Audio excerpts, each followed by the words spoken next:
Bonsoir madame, bonsoir messieurs, nous avons le plaisir de recevoir ce soir pour un entretien monsieur André-Alain Atondo Liongo, homme politique, FCC, il est bien connu, porte-parole de ce qu'on appelait il y a quelque temps majorité présidentielle et président du conseil d'administration à la Société nationale d'électricité SNEL. Vous avez donc compris qu'avec lui ce soir, le débat va tourner autour de l'accord de la coalition FCC-CACH, le gouvernement en gestation, l'insécurité dans l'est de notre pays, la lutte contre Ebola et aussi la problématique de l'électrification de la RDC, notamment dans le cadre des 100 jours du chef de l'État. Monsieur l'ambassadeur, merci d'être avec nous ce soir. Et devant vous, Jacques Moulouba pour la RTGA, Eric Ambago, Top Congo FM, Fidel Moussango et Le Phare. Alors, la première question que je m'en vais vous poser, monsieur l'ambassadeur, cette question d'ordre politique va tourner autour du gouvernement en gestation aujourd'hui, un gouvernement de coalition, comme on l'appelle depuis quelque temps. Le FCC va-t-il entrer dans ce gouvernement vraiment avec sincérité, sans arrière-pensée pour aider réellement le président de la République à réussir sa mission sans torpiller son action? Sans hésiter, je réponds oui. Voyons les relations entre le FCC-CACH depuis l'avènement des factions de chaque parti. Et donc ceci est garant de la sincérité du FCC et du CACH du reste. Et il n'y a pas de quoi s'alarmer. Il n'y a pas d'agenda caché? Non. Tout homme politique, même vous, vous avez un agenda caché. Mais l'agenda caché n'est pas toujours mauvais. N'est-ce pas? On met quelques cartouches mais pas pour nous, quand même. Au cas où. Non, nous sommes en coalition, c'est-à-dire que nous avons décidé, non pas de coexister, mais de travailler ensemble, de constituer une même entité, n'est-ce pas, comprenant deux composantes. Donc, il n'y a vraiment pas de quoi s'alarmer. Et je voudrais, d'entrée de jeu d'ailleurs, profiter de cette occasion pour rappeler à la mémoire de l'opinion que ce qui se passe depuis cette coalition est à mettre à l'honneur et à l'avantage du peuple congolais. Souvenez-vous, en 2003, pour former le gouvernement, la structure, les hommes, etc., mais c'est la communauté internationale qui nous aidait.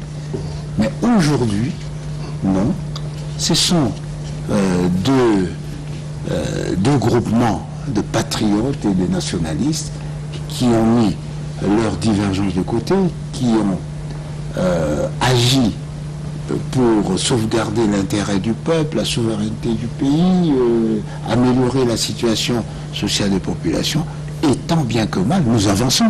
Il n'y a pas de pression extérieure. Nous avançons sans il n'y a pas de pression extérieure. Les pressions extérieures n'agissent pas sur nous. Sinon, la coalition aurait déjà éclaté, puisque, vous le savez, certains princes de l'Église ont juré de séparer et de faire tout pour que les deux autorités morales ne puissent être d'intelligence. Certains États ne s'en sont même pas privés. Et donc, malgré tout, eh bien, grâce à notre foi nationaliste, eh bien, nous cheminons ensemble. Il s'est dit que Kabila est parti sans réellement être parti. C'est-à-dire que son ombre est toujours dans l'action du président Tshisekedi. Mais ces gens-là, ce sont des gens qui prennent des vessies pour des lanternes. Bien avant l'élection du président Tshisekedi, le président Kabila était encore au pouvoir et qu'il avait dit qu'il allait partir. J'étais porte-parole de la majorité présidentielle. Je l'ai dit à Paris, que Kabila va partir, mais il va jouer un rôle important dans la vie politique parce que sa formation politique a l'ambition d'avoir la majorité. Ce qui est arrivé, nous avons la majorité et Kabila, en tant qu'autorité morale, continue à jouer ce rôle-là de leader pour notre famille. Tout comme le président Tshisekedi, vous ne pouvez rien faire dans Cache sans l'aval dernier du président Tshisekedi. Ce n'est qu'une pratique démocratique courante dans le monde. Oui, parlant toujours de cet accord, M. Atundou, vous avez affirmé que vous êtes très sincère dans l'application de cet accord, mais comment justifiez-vous le fait qu'il y a la jeunesse du Front commun pour le Congo, PPRD, qui il y a quelque temps avait demandé à ce que l'on passe de la coalition à la cohabitation, puisque ça ne tenait pas, et de l'autre côté, il y a aussi les jeunes de Cache, de l'UDPS, qui ont demandé à ce que le mariage soit rompu entre le FCC et Cache. Alors quand vous dites, vous parlez de cette sincérité, on ne vous croit pas. Mais ce sont les négociateurs, les représentants de deux groupements qui traduisent la volonté authentique de l'ensemble. Mais ceci n'empêche pas aux uns et aux autres d'avoir en leur sein des groupes qui ne partagent pas et qui s'expriment au nom de la liberté de la Constitution. Mais je crois que le plus important, c'est que ce soit les jeunes du FCC, que ce soit les jeunes du Cache, personne n'a dit « je quitte le FCC, je quitte le Cache » parce que le président Kabila et le président Tshisekedi ont décidé de continuer leur coalition. Ça, c'est important. C'est un message porteur. Et le plus important, c'est quoi? La coalition n'est pas là pour assurer une coexistence entre les adversaires d'hier.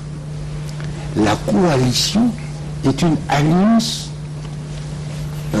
pragmatique pour réaliser le bonheur du peuple congolais. Donc jusqu'à présent, la coalition n'a pas encore débuté, ce pourquoi elle a été créée. Il faut que nous ayons un gouvernement. Mais il est déjà décrié. Il faut que le programme de gouvernement soit adopté et il faut que le gouvernement commence à travailler pour avoir les résultats que le peuple attend. Bon, mais ceci dit, les oiseaux de mauvais augure ne manquent pas. Mais, comme dit la sagesse séculaire et populaire, eh bien, les chiens aboient, la caravane passe. Parce que la caravane transporte des biens précieux, la caravane a une destination commune. Ce n'est pas les aboiements du chien, hein? C'est la destination. Donc ceux qui demandent aujourd'hui le divorce entre FCC et Cache, ce sont des chiens qui sont en train d'aboyer. Mais sans considérer l'intérêt du peuple congolais. Voilà pourquoi je dis.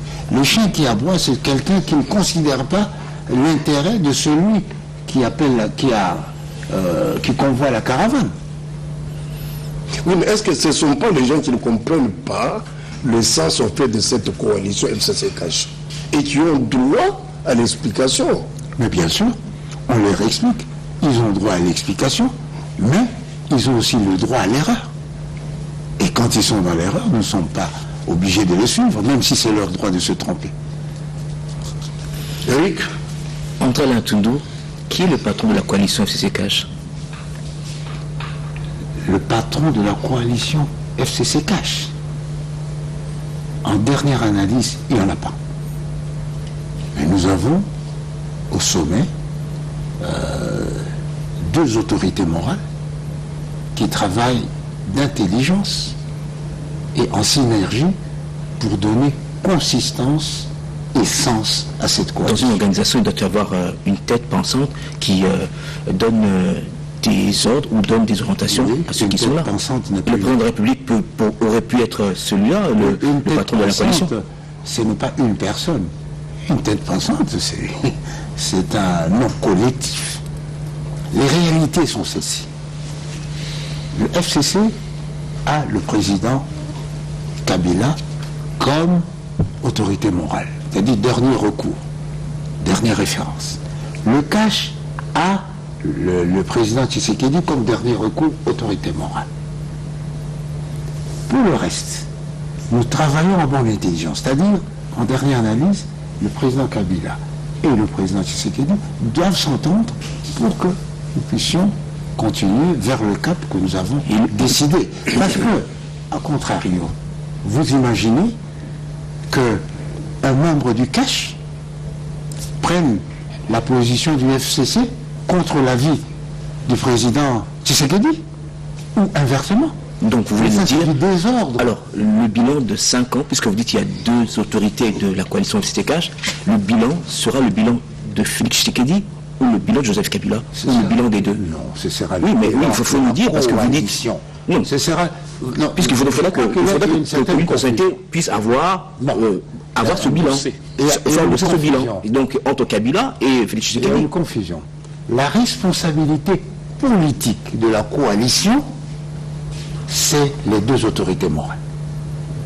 La responsabilité politique de l'action de la coalition, c'est le Premier ministre sous la houlette du chef de l'État. Le président Kabila n'est pas chef d'État. Mais soyons clairs, en 5 ans, après 5 ans, il faudra faire un bilan. Oui. Ça sera le bilan de Félix Tshisekedi ou le bilan de Félix Tshisekedi et Joseph Kabila? Ce sera le bilan de la coalition sous la responsabilité de Félix Tshisekedi. Donc en 5 ans, Félix Tshisekedi pourra remplir parce que vous êtes en coalition.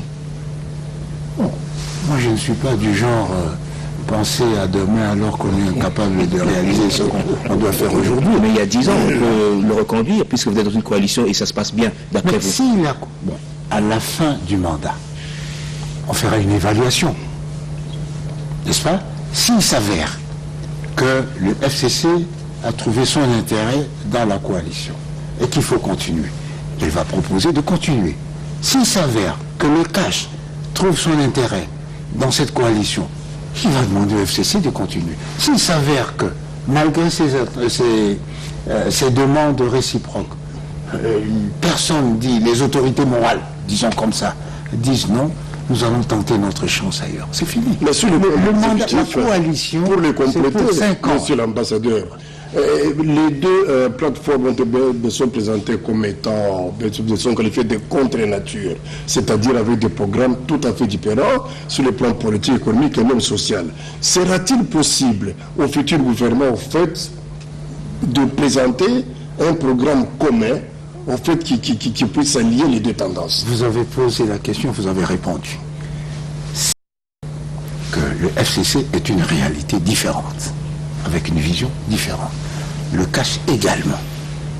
Mais nous nous sommes dit, travaillons ensemble, parce que ce que nous voulons, c'est le développement du Congo, c'est l'épanouissement du peuple, c'est l'amélioration de la situation sociale, c'est la souveraineté de notre pays. Et donc, notre alliance porte sur ces choses-là. C'est sur ça qu'il faut le juger. Donc, lorsque le gouvernement va sortir, il devra traduire, il devra être le gouvernement de la coalition dans sa vision et dans sa foi, et non le gouvernement du cash ou du FCC. Monsieur l'ambassadeur, les personnes qui incarnent la coalition de part et d'autre, il se trouve qu'il y a des personnes qui sont visées par des sanctions internationales. Et qui jouent un rôle important, notamment au FCC. Est-ce que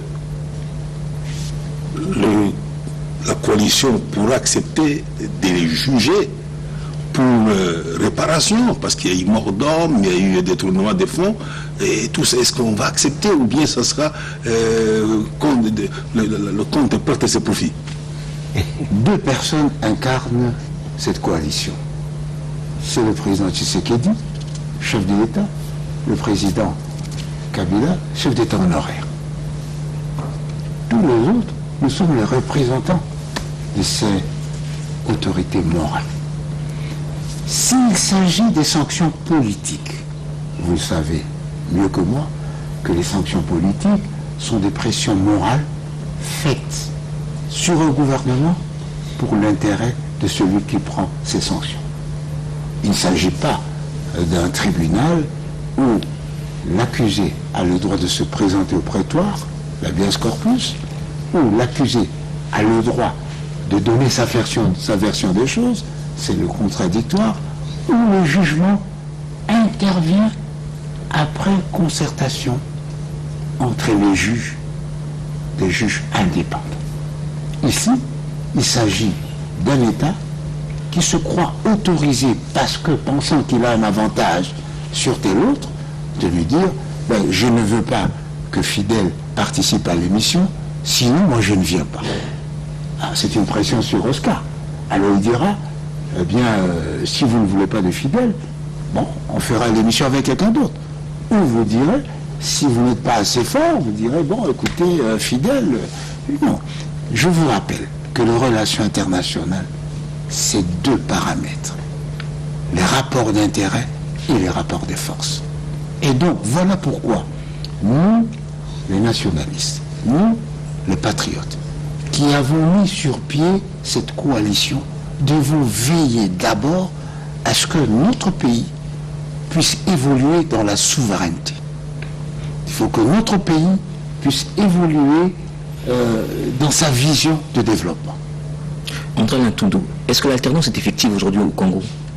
L'alternance est un processus. La passation du pouvoir a été faite un jour, mais l'alternance c'est pendant 5 ans, parce qu'il y a des domaines. Donc c'est dans une année, comme l'ambassadeur Herman Cohen a dit, il n'y a pas encore d'alternance. C'est dans une année.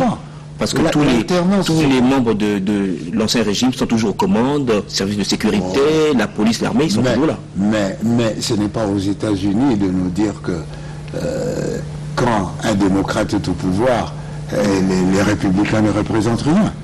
Ils ne coopèrent même pas.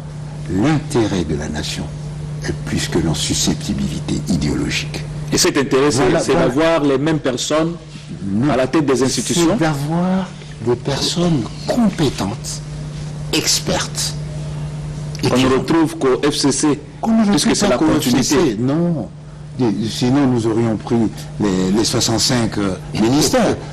N'est-ce pas? Donc, non. Chaque regroupement a besoin, il faut lire les critères d'ailleurs, que le Premier ministre a remis. Il faut veiller à l'équilibre entre les anciens et les nouveaux pour que la transmission de l'État, la continuité de l'État se fasse de façon homéopathique. Mais quand le Premier ministre, dans les critères, parle de nouvelles têtes, est-ce que vous n'êtes pas vexé au niveau du FCC? Non. Les nouvelles têtes, en fait, mais c'est déjà effectivement de part et d'autre qui ne sont pas les gens qui ont géré mieux connus comme vous autres. Non, parce qu'il faut lire les critériums du Premier ministre dans son ensemble. Oui. Il a parlé de l'équilibre entre les anciens et les nouveaux. Les anciennes têtes, les mêmes têtes si vous voulez même. Mais il n'y a pas qu'au FCC. Mais le problème se pose aussi dans le cas. Est-ce que ce sont toujours les mêmes qui doivent occuper les postes que nous avons? Ils ont déjà eu ça. Donc, voilà pourquoi je dis, il faut vraiment saluer les avancées de cette coalition dans la formation du gouvernement, parce que les négociateurs ont agi avec maturité et les autorités morales ont été bien inspirées de créer cette coalition. Mais il y a un problème au sein du FCC en ce qui concerne la répartition des portefeuilles. On attendait depuis longtemps, le coordinateur a dit que tout était fait, on a fouillé, c'est faux. Jusque-là, on ne sait pas quel regroupement, à quel ministère, qu'est-ce qui se passe au FCC où il y a du désordre, on dirait. Vous pensez que c'est seulement pour le FCC et pas pour les cas? Plus pour le FCC. Vous êtes plus nombreux, on dit 200 partis politiques qui sont au FCC. Et si vous parlez du FCC, puis aller à tout. Non, mais la réalité, non, je fais partie de la coalition. Je suis du FCC, mais je fais partie de la coalition. Et vous me posez des questions sur la coalition. Je crois que pourquoi le désordre au sein du FCC? Pardon? Le désordre au sein du FCC. Mais vous confondez la liberté d'expression et la discipline républicaine. Quand une décision est en formation, chacun doit s'exprimer librement. Mais quand la décision est prise au nom du groupe, avalisée par l'autorité morale, eh bien, tous les membres, si vous me permettez l'expression, doivent s'aligner et faire respecter la discipline. C'est le tonton Loural qui va valider au finish la liste des candidats ministres. Vous imaginez que la liste du FCC se fasse sans l'aval du président Kabila, ou la liste du cash sans l'aval du président Donc il va Tshisekedi? s'imposer sur un certain nombre de candidatures. Pardon? Il va s'imposer sur un nombre de certain. C'est ça la responsabilité. Il n'est pas là pour plaire aux uns et aux autres. Il est là pour sauvegarder les intérêts bien compris du peuple congolais à travers la coalition. Est-ce qu'il a déjà sa liste, lui, Joseph Kabila, déjà la liste Il faut le penser. C'est un clairvoyant. Si je comprends, il va nommer, ambassadeur. il va nommer ceux que lui veulent qu'ils deviennent membres du gouvernement. Ce que vous oubliez, c'est que Kabila vit avec ces gens depuis 18 ans au moins qu'il est au pouvoir. Que ce soit sous forme de l'Alliance pour la majorité présidentielle, que ce soit sous la forme de la majorité présidentielle, que ce soit sous la forme du FCC aujourd'hui, eh bien, pratiquement, ce sont les mêmes qui évoluent avec la plus-value de nouveaux venus. Mais à quoi servent alors ces concertations au niveau de plateformes de regroupement aujourd'hui? Puisqu'au finish, il sait qui il va désigner. Non, il ne sait pas. Il connaît ces hommes. Le président Tshisekedi connaît ces hommes. Le président Kabila connaît ces hommes. Et alors, dans Il ce peut cas-là, donner son point de vue sur... Et d'ailleurs, c'est la philosophie même du FCC, du cash et de la coalition. monsieur l'ambassadeur, La très bien. philosophie, alléluia, amen. Non. C'est que quand le pape a dit Bénédicte Advos, je vous ai béni, la messe est finie, il faut partir. Alors, à quoi Mais sert entre-temps, chacun quoi peut sert- payer, etc. Monsieur Tondo, à quoi servent maintenant les consultations entamées par le Premier ministre aujourd'hui? À quoi ça sert? Mais Quand il sait que les lettres se font de le côté. Premier ministre a un rôle important à jouer dans la formation du gouvernement. Non, il va recevoir les deux listes, Oui, il va recevoir... Non, et puis il va, Non, non. il va les proclamer. le Premier ministre... Non, non. Le Premier ministre est une personnalité qui connaît la classe politique, qui a son mot à dire. Ils amènent les deux listes, les deux autorités. Ils vont demander au Premier ministre, bon, qu'est-ce que vous pensez? Le Premier ministre a dit, bon, moi je pense que c'est celui-là ou c'est pas celui-là. C'est normal. Il s'agit d'une coalition, il s'agit d'un regroupement, disons, de volonté, et qui doit chaque fois s'agencer. Et s'il aura vraiment, lui, le Premier ministre, dans ces conditions, aura-t-il vraiment de l'ascendance sur les membres du gouvernement? Les gens qu'il n'a pas lui-même au fait recruter, si vous voulez le terme.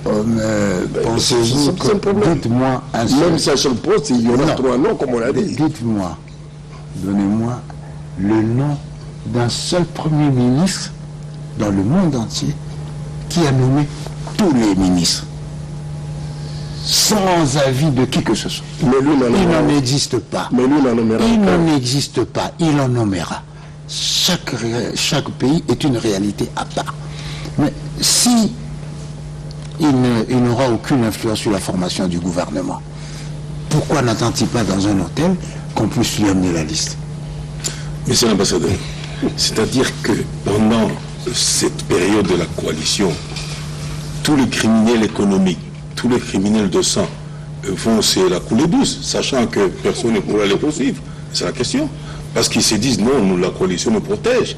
C'est la question. Parce que tout le peuple attend qu'il y ait quand même des actes qui puissent lui donner confiance que ce qui s'est passé hier ne se répétera plus jamais. La coalition FCC Cash n'est pas un syndicat de crime.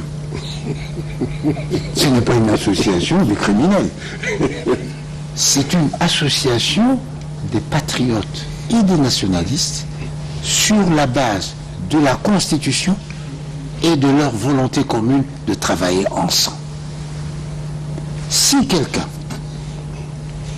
est sous le coup de la justice, qu'il ait été nommé ou pas, il va démissionner si les circonstances l'exigent.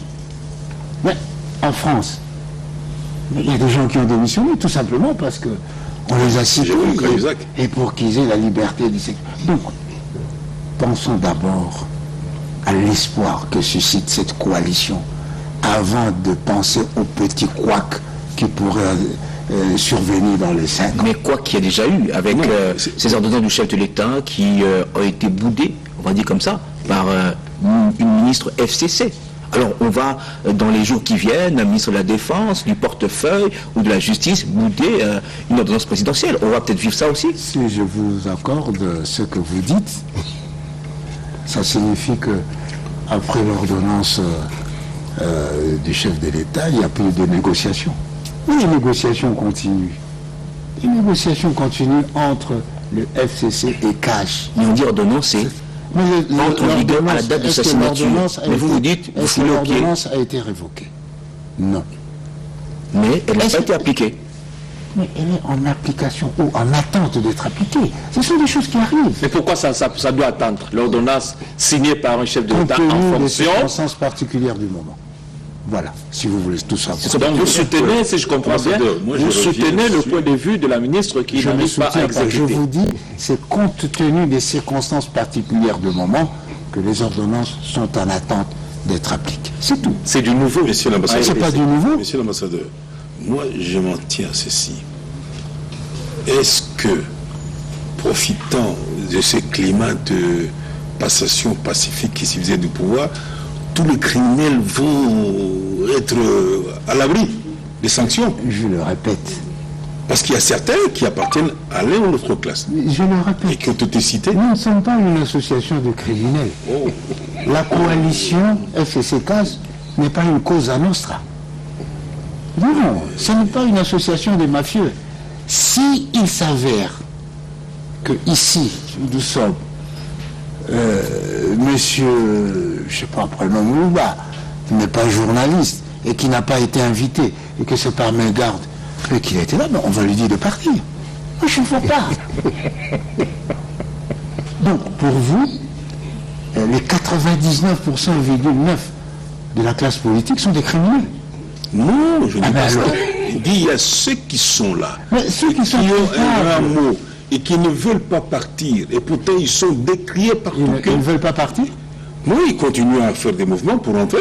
Et c'est leur droit. C'est une blanchisserie, cette affaire de coalition. Mais figurez-vous que, blanchisserie pour blanchir les gens.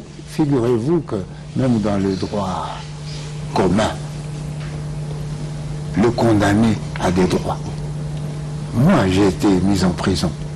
Eh bien, j'avais le droit, chaque 15 jours, le premier mois, de demander ma demande à libération. Et c'est pour cela que la justice n'existe pas. Non, c'est leur droit. Mais est-ce qu'on va donner suite à ce droit s'il n'y a pas de fondement juridique? Et nous ne sommes pas une association de criminels. Nous sommes une alliance de patriotes et de nationalistes qui ont foi en leur pays et en la capacité des citoyens congolais de se prendre en charge pour améliorer la situation des populations. Je reviens encore avec cette fois-ci précision. Il y a des personnalités, de part et d'autre, qui ont été reconnues coupables de tel crime économique, crime de sang, mais qui risquent de se trouver dans une sorte de blanchisserie pour dire, bon, nous on ne touche pas ce qu'il ne faut pas que l'un mange l'autre. Alors chacun protège ses criminels. C'est ça en fait. Kabila protège les siens, Fati protège les Je siens. ne veux pas reprendre la même formule, mais je vous dis ceci. Si d'aventure, il s'avère que tel membre du FCC est reconnu coupable, etc., dans un tribunal là, normal, pas pour une pression politique, eh bien, je crois que le président Kabila ne se gênera pas de dire, monsieur, allez d'abord répondre à la justice. Et il en sera de même pour Cash, pour le président Tshisekedi. Je vous le répète, nous sommes une alliance des nationalistes, des patriotes. Nous croyons en notre pays. Nous croyons en nos cadres. Nous croyons en notre capacité de développer ce pays, de sauvegarder sa souveraineté. Mais, comme l'a dit le pape François, il n'y a pas de saint sans passé, il n'y a pas de pécheur sans avenir. Alors, monsieur l'ambassadeur, peut-être une dernière question sur le volet politique. Il y a des figures qui ont été qualifiées d'emblématiques, aujourd'hui libres. Est-ce que tous ces compatriotes n'ont pas accès au gouvernement? Le gouvernement. Et c'est des gens qui avaient été condamnés. La coalition, les négociations sur le gouvernement aujourd'hui se font entre le FCC et le CACH. Si vous êtes emblématique et que vous appartenez au FCC ou au CACH, mais, il est possible que vous fassiez partie du gouvernement. Mais si vous êtes un emblématique indépendant, mais vous n'êtes pas pris en compte. Parce que l'indépendant n'a pas signé cette coalition. Oui, une question, toujours en rapport avec le gouvernement. Qu'est-ce que vous allez faire du quota réservé à l'AFDCA? Non. C'est un problème interne au FCC. N'est-ce pas? Voilà pourquoi je vous pose cette question. Non, mais je vous dis, je vous réponds. Vous êtes c'est un problème l'une des têtes pensantes du FCC. Nous avons exclu, n'est-ce pas,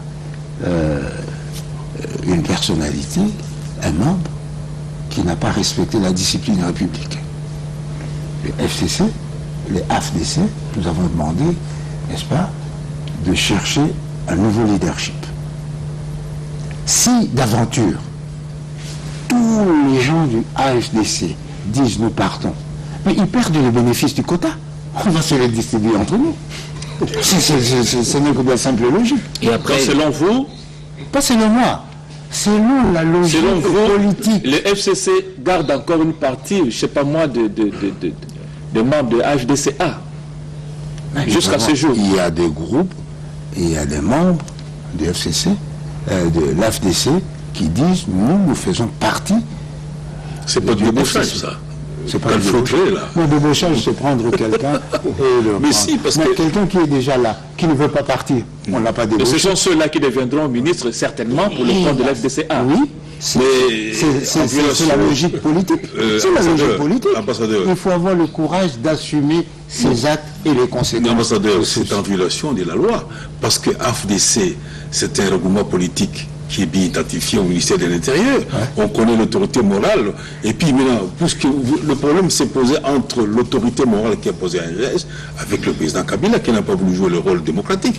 Alors maintenant, il est exclu et on dit, bon, celui qui veut rester, il reste avec ce débauchage. Non. L'autorité morale de l'AFDC a signé au nom de l'AFDC. Oui. N'est-ce pas? Le président, le sénateur Marty. Aujourd'hui, il est coupable d'un acte d'indiscipline caractérisée qui a poussé à son éjection.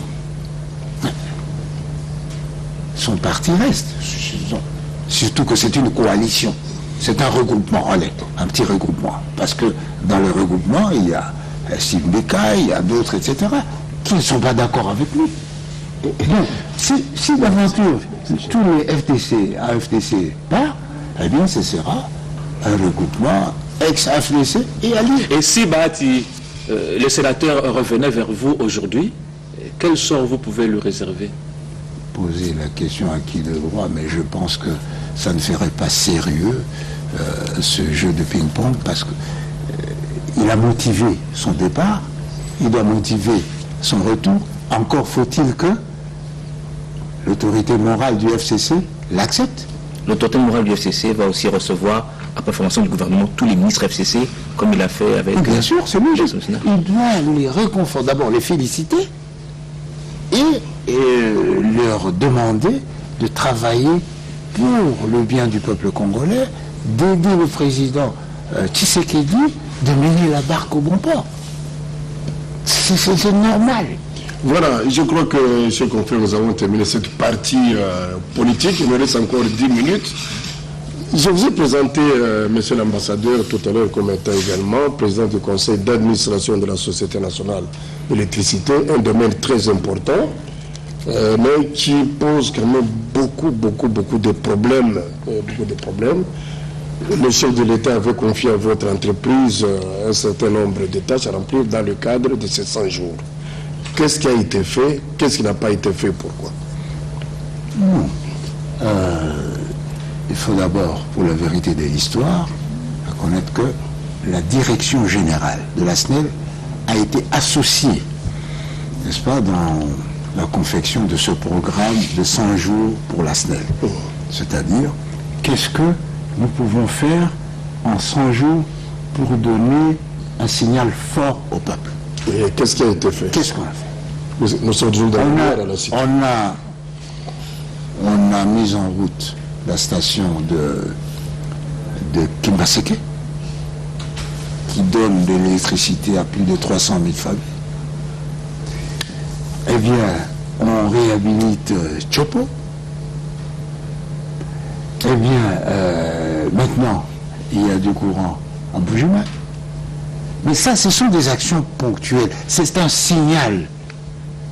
Les vraies actions vont commencer avec les orientations données par le gouvernement. Parce que, je prends le cas de Chopo. On dit, bon, on va réhabiliter, on va remettre Chopo, ce qui est en train de se faire. Mais ça ne fait que, combien? 18 mégawatts. Le besoin de la ville aujourd'hui, c'est 40 mégawatts. Mais à côté, il y a un barrage qui peut donner 2000, qui peut donner, un autre qui peut donner 62. Mais comment vous... Le gouvernement, quand il va se mettre en place, il aura à lever l'option. Est-ce que nous optons pour le barrage de 62 000 mégawatts qui va autonomiser la province d'Achopo, ou bien nous allons prendre celui de 2000 mégawatts qui va couvrir les anciennes provinces orientales, l'ancienne province du Kivu, l'ancienne province de l'Équateur et même le Sud-Soudan.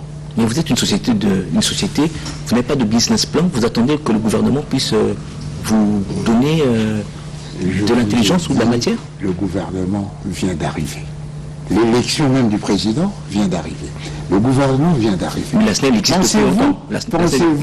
Pensez-vous que pendant 2 ans, nous avons existé sans plan? Nous avons un plan stratégique. Chaque année, mais qui n'est pas visible, le plan stratégique, il n'y a aucun impact. Qui n'est pas connu de vous, parce que vous ne vous intéressez pas à ça. Non, ça a de l'impact. Oui. Mais je crois que ceci me donne d'ailleurs l'occasion d'aborder un aspect qui n'est pas toujours facile d'aborder.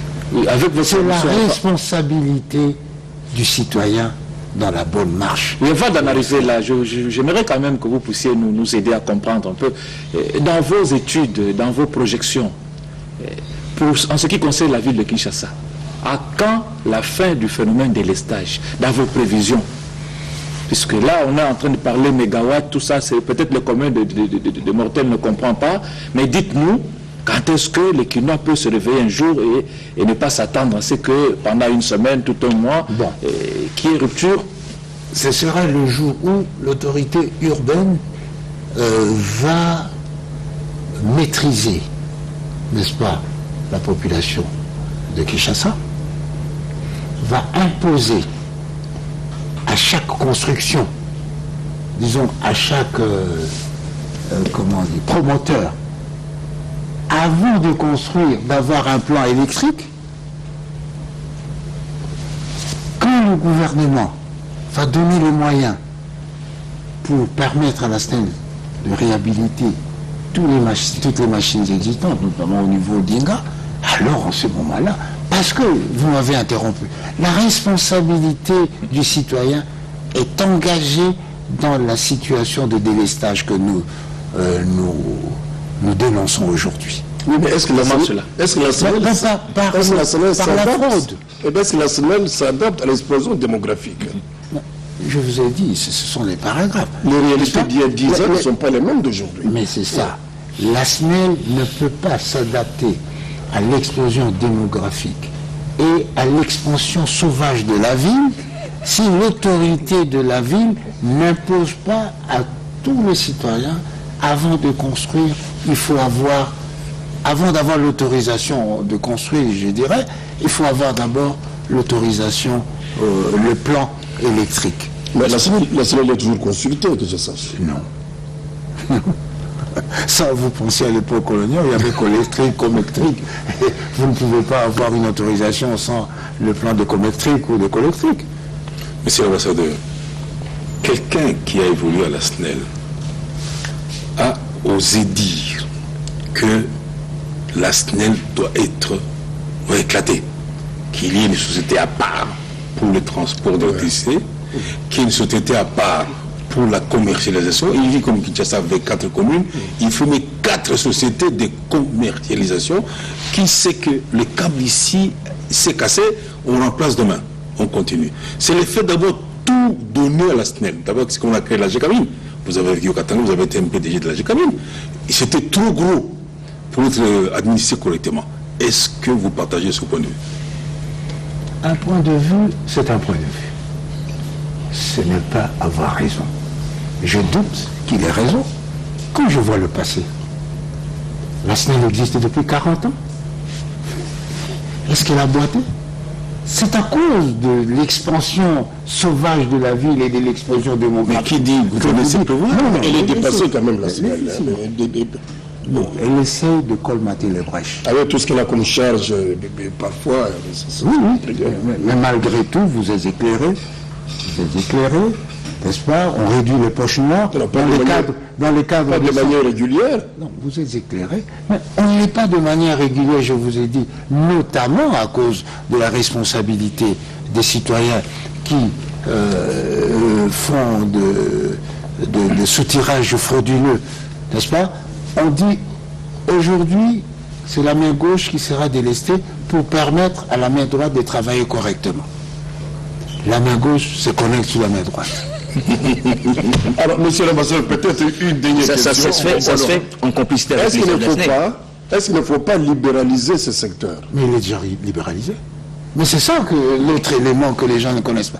Depuis, je crois, 2011... C'est déjà libéralisé? Oui, depuis 2011, le secteur de l'électricité est libéralisé. C'est-à-dire que vous, en tant qu'individu ou en tant que personne morale, vous pouvez demander au gouvernement un site pour implanter un parc solaire, pour exploiter les biomasses, pour construire un barrage, mais seulement les gens se limitent au premier pas, à la première phase, la production de l'électricité.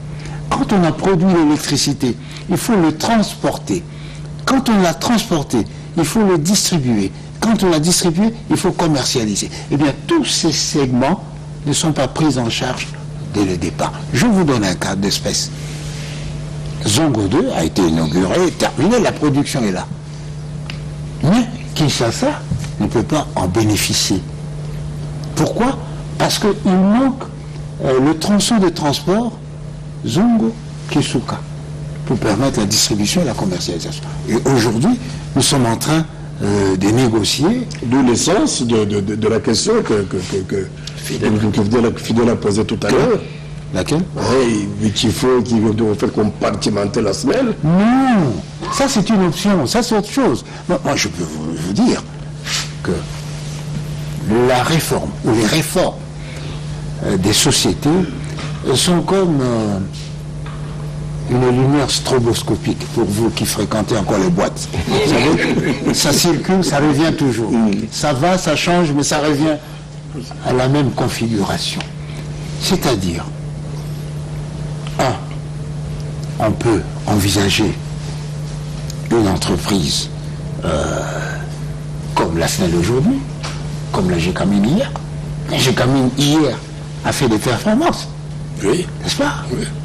Non, on ne peut pas dire que la GECAMIN est tombée par manque de performance. La SNEL, elle a vécu, eh bien, avec des performances pendant 40 ans. Aujourd'hui, je vous ai dit, les handicaps qui empêchent la SNEL de travailler comme il faut, de répondre aux besoins. Notamment, c'est un besoin paradoxal de la part de la population qui fraude. Donc vous remettez la responsabilité sur la population, alors que vous... On ne remet pas sur la population. Je dis que c'est un paramètre important. Je vous ai donné ici l'exemple de la main. Mais les rues, n'est-ce pas? Vous demandez un départ unique, disons. Voilà. Et vous payez. Mais Fidèle, Moulouba, tout ça et moi, nous nous connectons chez vous. Vous allez accepter de payer pour nous? Vous êtes au courant de tout ça. Zongo allait résoudre ce problème, mais il y a eu un problème de mauvaise planification de la part de vous, autorité de la SNEL. Le vrai problème, c'est l'explosion démographique et l'extension sauvage de la ville. Dernière question, termine. Monsieur l'ambassadeur ou monsieur le président du conseil d'administration, la SNEL, c'est cette entreprise qui utilise abusivement, passez-moi le terme, des journaliers, ceux qu'on qualifie des journaliers, mais on constate qu'ils travaillent à la SNEL pendant 5-6 ans sans être mécanisés, mais on continue à les appeler des journaliers. Sans être embauchés. Embauchés. Alors, comment... Signer un contrat régulier. Vous allez mettre fin à cette situation? En général, celui qui pose une question a des éléments de réponse. Mais j'ai l'impression que vous n'avez pas des éléments de réponse. La réponse doit Le venir de vous. journalier, quelle est la source du problème? C'est que le gouvernement a bloqué l'engagement à la SNEL pendant X temps. Bloquer la SNEL, c'est-à-dire les gens qui vont en retraite ne sont pas remplacés. Les gens qui sont punis, les gens qui sont condamnés ne sont pas remplacés. Et l'entreprise risquait d'être étouffée si le management de l'époque n'avait pas fait montre d'une imagination à partir de ce que la loi permet. La loi permet d'employer le journalier pour, je crois, 2-3 mois, et puis ça s'arrête. Et c'est comme ça qu'on l'a employé. Mais malheureusement, les journaliers, pensant travailler pour leurs propres intérêts, eh bien, ils quittent ici, il va là-bas, il change de nom, etc. Et ainsi se passe 15 ans. Et au bout du compte, il revient, voilà, nous sommes ceci, nous sommes... Mais c'est un problème complexe, et je crois que la direction générale actuelle, d'ailleurs le conseil d'administration aussi, a demandé à la direction générale de trouver une solution adéquate. Parce que on ne peut pas engager tous. Parce que je crois qu'ils sont à peu près 15 000 personnes. Donc on ne peut pas tous les engager. La SNEL doit évoluer, a besoin d'ingénieurs et des techniciens. C'est lui qui remplit les conditions. Bon, les autres, peut-être que le gouvernement va trouver les moyens de les désintéresser, parce que au bout du compte, c'est le gouvernement qui est à la base du problème. Merci, merci beaucoup, monsieur l'ambassadeur André Alain Atondo. Merci, les amis, mesdames et messieurs. C'est donc la fin de cette émission et à très bientôt.